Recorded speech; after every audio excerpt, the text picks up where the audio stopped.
In 2009, I did something stupid. I quit my job without a backup plan. And within a year, I was on the verge of being homeless. So, why did I quit? So, at the time, I was working in a big war corporation. Back then, it was defense, but now they've changed the term to big war, which is probably more accurate. And it was just a giant corporation, literally rows and rows and rows of cubicles filled with little worker drones like me, typing all of our knowledge into the machine and building things that blow people's bodies to smithereen, that people that we don't like, so that we can take their shit and turn it into product. It took me a while. It took me several years to actually realize that. I don't remember exactly why I realized it then in 2009, after I'd been in industry for 9 years, but it just hit me. It's just sitting among all the drones there, just disconnected from the actual machine that we were building, and feeling empty, feeling jaded, just unmotivated to do anything. Literally burned out. I was burned out and depleted. And plus, there were things that I wanted to do, things I wanted to try on the side that the full-time job, with the commute and all the splash damage that I've talked about before, didn't allow me to really throw myself full force into that. So I quit. I quit because I was angry at the system. I quit because my bosses were assholes. They were incompetent assholes. They were all little overachievers trying to climb the corporate ladder and just viewed me and all of my fellow coworkers as just a stepping stone to get them to that next rung. And I remember clearly sitting in my supervisor's office, my last supervisor that I had before I quit. And he said something to the effect of is that he comes in every day and he busts his ass to make sure that we deliver the most highest quality product, and he dedicates his life to whatever the hell it is we were building at the time. And I expect that of you and all of my people. And I just couldn't help but think, why? Why are you doing this? Like, it just didn't resonate with me. There's this lie that big corporations tell us that somehow we're working for them in their profit machines, and somehow we have to dedicate ourselves to their mission. Like, this is especially true in big war, where they try to make the mission, defending America, expanding freedom, protecting the war fighter, as like some kind of noble mission that we should use, like we're doing something good for our country, we're serving our country, and that should be motivation enough to actually go out and build the things that we go and explode people who can't really defend themselves, so that we can take their shit and, again, turn it into product.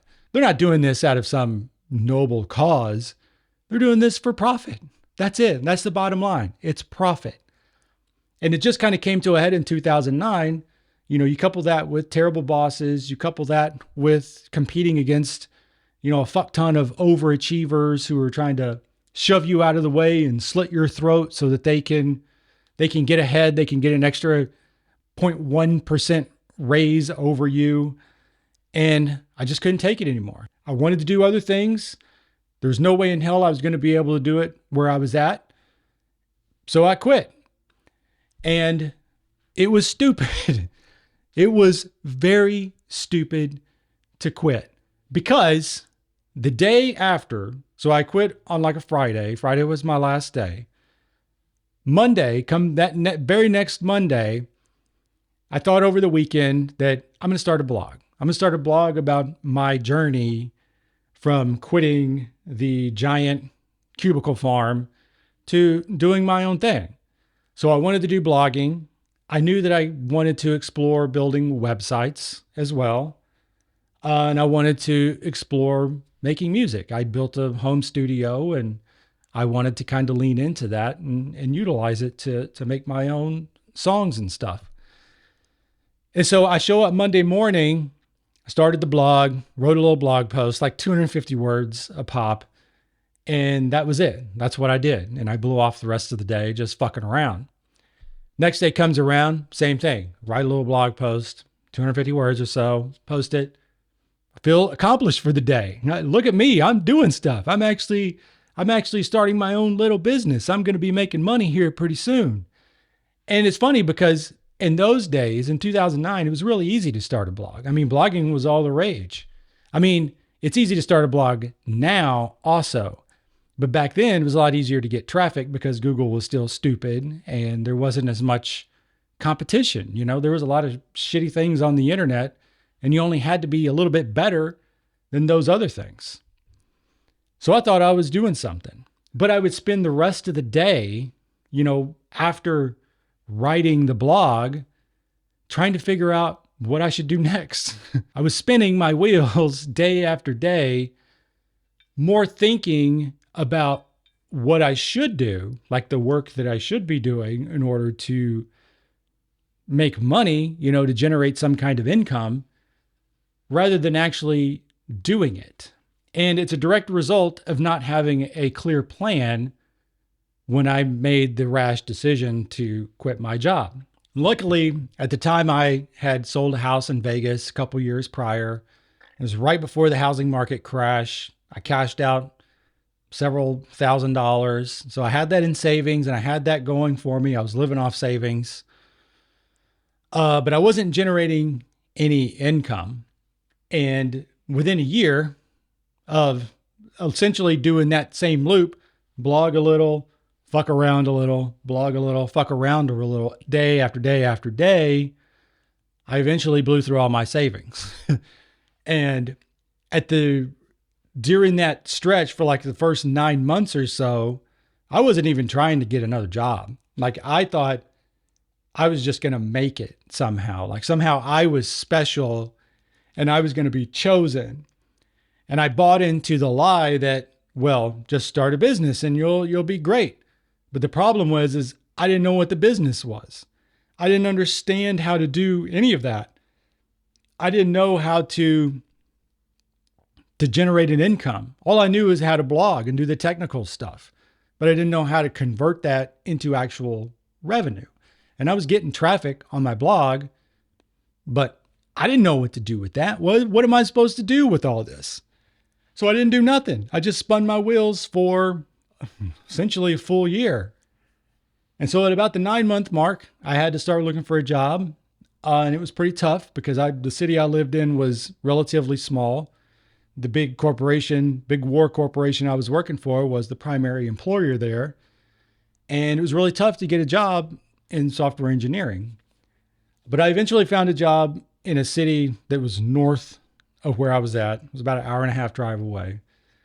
And it rescued me. It brought me literally from the brink of being homeless. Like I was literally flat broke. I had to borrow $2,000 from my dad to put a deposit on a new apartment in the new city so that I could just get there and have a place to live before I started the new job. That's how broke I was. And they were literally foreclosing on my house, and the sheriff, I was like 2 weeks away from the sheriff showing up at my door and throwing me into the streets. So luckily I got a job. I'm telling you this story because I see a lot of YouTube posts, I don't know why they're in my feed, that effectively have the title, I quit my job and everything worked out. Everything was great. And we really are suckers for survivorship bias. And that is, we only hear from the survivors. You know, for all of the people that quit their job on a whim without a backup plan and everything magically worked out, there's about 1,000 other people that did the same and it didn't work out. They fell flat on their ass like me. So I am the counter to that. I am here to tell you that I failed. I failed in 2009, and I never, ever recommend anybody rashly quitting their job unless it's really, really, really like screwing with your head or it's affecting your health or some other reason. There's reasons to quit on a whim without a backup plan. But most of the time, it's like you got to figure out what is the root cause of the problem at your job. If you can pinpoint exactly what it is and then work a little bit to make that situation better, maybe there's a quick win there that improves your work life so that you can keep your job and continue building on the side without sacrificing your income. Or you could try and go part-time. I've had some of my people that I manage that have expressed interest in going part-time, and I helped them go part-time so that they could spend more time with their family, or they could focus on changing careers. Like I had one person who, software engineer, really good software engineer, but he wanted to go be a pilot. So he wanted the time to go take pilot lessons. So he went part-time so that he could go do that. Another option, of course, is just get another job. Just find another job. May not be better than the one you have, but if it's really like beating you down too much and you can't fix it, then just go get another job. Maybe you can make a transfer within the same org. If I had to do it again with the big war corporation that I worked for, I would have either tried to go work for another team in another division or something like that, or another location, because I could have probably made a transfer to a different city and just kept my same role, or just got another job locally, just tried to find another job doing whatever locally, or go part-time. I could have probably went part-time as well and dedicated more time to building on my side business. But the bottom line is that if you're thinking of quitting your job because you think that somehow you're going to be able to generate an income without having much of a plan, don't do it. Just don't do it. I begged you, please don't do it, no matter how bad it is. The other side of that is if you're like me, you will sit around idle and wonder what the hell are you supposed to do next, because there's nobody telling you what to do. It's on you. You make all the decisions at that point. So it's best that's why I always advocate for building on the side, for carving out time in your schedule, in your free time, or like I said, going part-time to build your own thing, to figure out what's going to work for you so that when the time comes, when you do figure it out, you can push all your chips to the center of the table. You have a plan for what you're going to do from day one, the first day that you are free from your job, and you can go out and execute that plan. Even if you don't have it all figured out, even if you're not generating an income from your side thing yet, I think you need a plan. You need at least a 90-day plan, a detailed 90-day plan. From day one, I'm going to do this, and I'm going to do this for 90 days and see where I'm at. And then have a backup plan. If that 90 days doesn't work out, then I'm going to start just breaking my ass to find a job while continuing to try and figure things out. So that's my message for you. If you're thinking of quitting, I'm sorry, your situation sucks. I wish I could fix it with the snap of my fingers, but I can't. I would encourage you to look for ways to fix it before you just, in a rage, quit and take a big shit on your boss's desk and flip them the middle finger and then, ride off and sit idle for months and months and months and just blow through all your savings without really having a plan.